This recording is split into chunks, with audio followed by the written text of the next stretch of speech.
Top quality और consistent performance के लिए सिर्फ सिल्वर पंप्स। टॉप क्वालिटी और कंसिस्टेंट परफॉर्मेंस के लिए सिर्फ सिल्वर पंप्स, नाम याद रखना।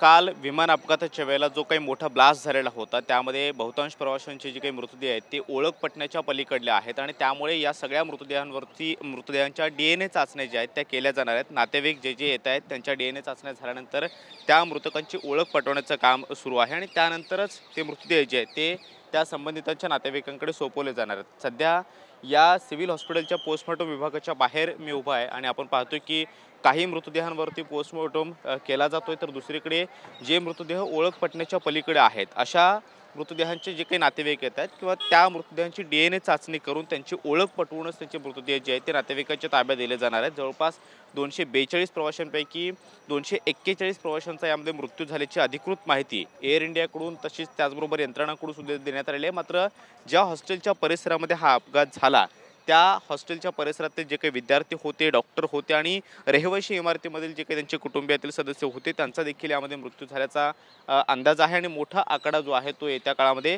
अधिकृतपणे स्पष्ट होण्याची शक्यता आहे। मात्र रात्री आपण पाहतो की रात्री उशिरापर्यंत बचाव कार्य सुरू होतं, सर्च ऑपरेशन सुरू होतं आणि ज्या ठिकाणी विमान अपघात झालेला होता त्या ठिकाणी विमानाचे विखुरलेले तुकडे असंख्य मोठ्या प्रमाणामध्ये पसरलेले होते। त्याचबरोबर ज्या इमारतींवरती हा अपघात झाला किंवा ज्या इमारतींवरती विमान कोसळलं तिथे सुद्धा मोठ्या प्रमाणात जे डेब्रिज जे होतं तिथून सुद्धा अजून कोणी आतमध्ये अडकलेलं आहे का याची देखील माहिती किंवा तसे बचाव कार्य आणि शोध मोहीम जी आहे ती NDRF आणि इतर यंत्रणांकडून केली जात होती। आणि आता सिव्हिल हॉस्पिटलच्या बाहेरची दृश्य आपण पाहतोय की या ठिकाणी पोलिसांचा मोठा फौजफाटा तर पाहायला मिळतोय। मात्र देशभरातून नातेवाईक जे आहेत ते वेगवेगळ्या भागातून आपल्या कुटुंबातील एका सदस्याच्या मृतदेहासाठी येत आहेत, कारण आत्तापर्यंत जी काही माहिती ज्या प्रवाशांची ओळख पटलेली आहे, ज्यांच्या मृत्यूची अधिकृत माहिती यंत्रणांना मिळालेली आहे त्यांच्या कुटुंबियांना संपर्क करण्यात आलेला आहे आणि तशापैकी माहिती दिल्यानंतर तातडीनं ती लोक जी आहेत ती या ठिकाणी पोहोचताना पाहायला मिळत आहेत।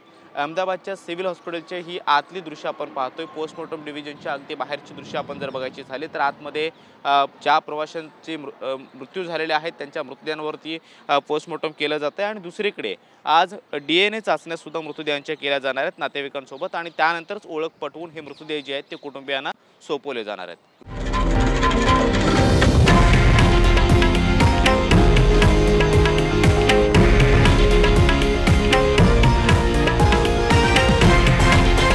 हे आहे देशातील नंबर 1 न्यूज नेटवर्क आणि आपण पाहत आहात TV9 मराठी, एकमेव।